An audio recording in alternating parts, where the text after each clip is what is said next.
अस्सलाम वालेकुम, welcome back to my channel. आज का हमारा टॉपिक है benefits of tax filer.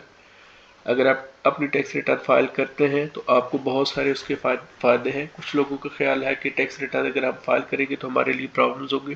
Tax return file करने से आपका कोई प्रॉब्लम नहीं होता। अगर आप टैक्स रिटर्न फाइल नहीं करते तो आपके लिए बहुत सारे प्रॉब्लम जो है वो हो सकते हैं। अगर आप टैक्स रिटर्न फाइल करते हैं तो आपको बहुत सारे टैक्सेस में कमी हो जाती है। जैसे कि अगर आप कोई कार परचेज करते हैं उसमें आपको कम टैक्स देना पड़ेगा रजिस्ट्रेशन के टाइम में। अगर आप कोई घर सेल करते हैं, परचेज करते हैं तो उस पर आपको बहुत सारा टैक्स कम देना पड़ता है, ऑलमोस्ट 50% या उससे भी कम देना पड़ता है। इसके अलावा अगर आप बैंक में कोई पैसे रखवाते हैं, वहाँ से आपको प्रॉफिट मिलता है तो वहाँ पे भी आपका टैक्स रेट जो है वो आता हो जाता है। इसके अलावा कहीं पे और अगर आपका कोई प्राइस बांड निकलता है वहाँ से आपको जो है वो टैक्स आपका डिडक्ट होता है तो वो भी आपका आता रह जाएगा अगर आप टैक्स फाइलर है तो टैक्स रिटर्न के और भी बहुत सारे फ़वाद हैं। अगर आप बिज़नेस करते हैं तो जिन लोगों के साथ आपके टर्म्स होते हैं बिज़नेस करते हैं तो वहाँ पे भी लोग प्रेफर करते हैं कि जो लोग टैक्स फाइलर हो उनके साथ काम किया जाए। इसके अलावा आप अपनी लीगल कंप्लायंस भी करते हैं। अगर आप इंटरनेशनल ट्रैवल करते हैं तो वहाँ पे आपको वीज़ा लगवाने के लिए, उसके बाद ट्रैवल करने के लिए आपको अगर टैक्स फाइलर है तो आपको बहुत सारे बेनिफिट वहाँ पे भी मिल जाते हैं। तो टैक्स रिटर्न फाइल करने के लिए जो पहला स्टेप है वो है कि आपने सबसे पहले एफबीआर के साथ रजिस्ट्रेट होना है। एफबीआर के साथ रजिस्ट्रेशन के लिए आप एफबीआर की वेबसाइट पे आएंगे। एफबीआर की वेबसाइट पे आने के बाद ये टैब है न्यू रजिस्ट्रेशन का, आप यहाँ पे क्लिक करेंगे तो ये आपके पास फॉर्म ओपन हो जाएगा। अब हमारे पास सबसे पहले CNIC है, CNIC हम फिल करेंगे।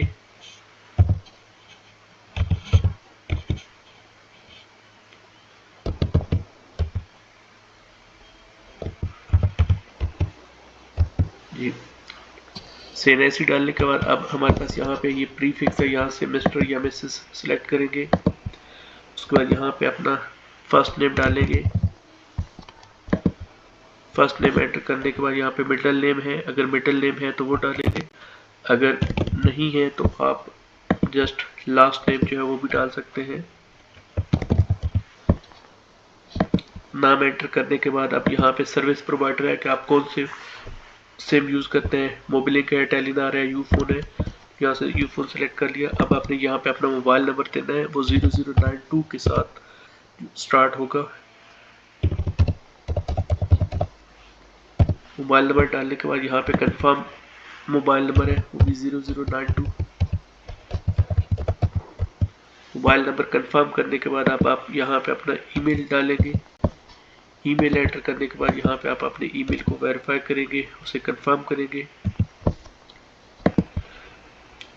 ये पर्सनल इंफॉर्मेशन एंटर करने के बाद अब है एड्रेस की इंफॉर्मेशन। यहाँ से आप जो एड्रेस है आपका उसकी प्रॉपर्टी टाइप सेलेक्ट करेंगे, क्या वो कमर्शियल प्रॉपर्टी है, रेजिडेंशियल प्रॉपर्टी है, कौन सी प्रॉपर्टी है। रेजिडेंशियल प्रॉपर्टी यहाँ से सेलेक्ट कर लेंगे। फिर यहाँ पे है कि वो क्या चीज़ है, अपार्टमेंट है, बंगलो है, फ्लैट है, क्या चीज़ है। मैंने यहाँ से हाउस सेलेक्ट कर लिया।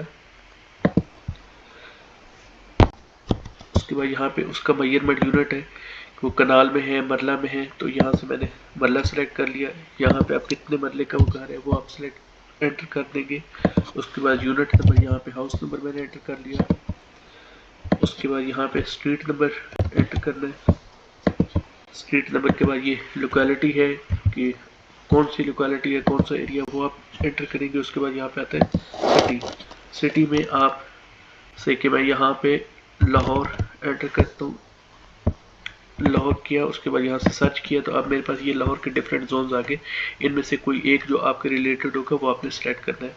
मैं यहाँ से सिटी जो है वो कराची एंटर करता हूँ, तो अब सर्च करूँगा तो अब मेरे पास ये कराची के डिफरेंट जोन्स आ जाएंगे। इसके अलावा मैं सिटी यहाँ से चेंज करता हूँ, अगर मैं यहाँ से इस्लामाबाद कर लेता हूँ, सर्च करूँगा तो अब मेरे पास ये इस्लामाबाद के जोन्स आ जाएंगे। यहाँ से जो आपका रेलिवेंट जोन होगा वो आप सेलेक्ट कर लेंगे।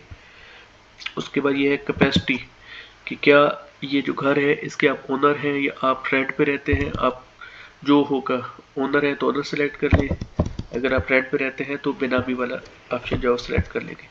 यहाँ से उसके बाद इसका शेयर परसेंटेज है, क्या आप इसके 100% ओनर हैं या आप कोई आपका जो है वो साथ भाई बहन या आपके पेरेंट्स को इसमें शेयर होल्डर है। यहाँ पे आप 1% से लेकर 100% तक कोई भी नंबर जो है वो एंटर कर सकते हैं। मैंने यहाँ पे परसेंटेज एंटर कर ली। उसके बाद ये कोड है, इस कोड को यहाँ पे एंटर करेंगे। कोड एंटर करने के बाद यहाँ से सबमिट कर देंगे।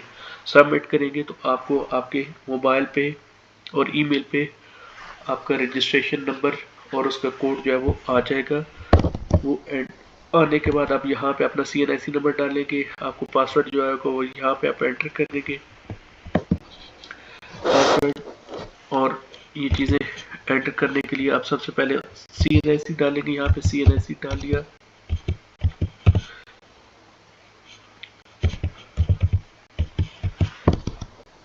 CNIC के बाद आप यहाँ पे पासवर्ड जो है वो भी एंटर करेंगे। पासवर्ड एंटर करने के बाद यहाँ से आप लॉगिन कर लेंगे। लॉगिन करने के बाद आपके पास ये स्क्रीन शो होगी। यहाँ पे आपके पास ऑप्शन है कि आप टैक्स रिटर्न यहाँ से फाइल कर सकते हैं। अगर आप सैलरीड पर्सन है सैलरी रिटर्न, अदरवाइज आप नॉर्मल रिटर्न सिलेक्ट करेंगे। अब ये टैक्स रिटर्न कैसे फाइल करनी है, इसके लिए मेरे चैनल पे वीडियोस ऑलरेडी अवेलेबल हैं, वो आप वीडियोस देखें और वहाँ से आप टैक्स रिटर्न कैसे फिल करनी है वो आप सीख लेंगे।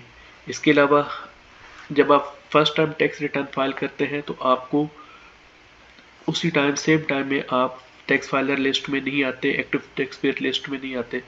हर साल एक्टिव टैक्स पेयर लिस्ट जो है वो 1 मार्च को अपडेट होती है, तो 1 मार्च को आपका नाम एक्टिव टैक्स पेयर लिस्ट में आएगा। अगर आप चाहते हैं कि आपका फिल for active taxpayer list में नाम आ जाए तो आपको ATL सरचार्ज का चलान होता है इंडिविजुअल के लिए जो है वो उसका 1000 रुपये होता है, वो आप फाइल करेंगे। वो आप चलान बनाएंगे। चलान बनाने के बाद पे करेंगे। पे करने के 1 से 2 घंटे के अंदर अंदर आपका जो स्टेटस है वो एक्टिव टैक्स पेयर लिस्ट में आ जाएगा। अगर आप AOP का ये रिटर्न फाइल कर रहे हैं तो AOP के लिए उसके चार्जेस 10,000 हैं। प्राइवेट लिमिटेड कंपनी है तो उसके लिए उसके चार्जेस 20,000 रुपये हैं।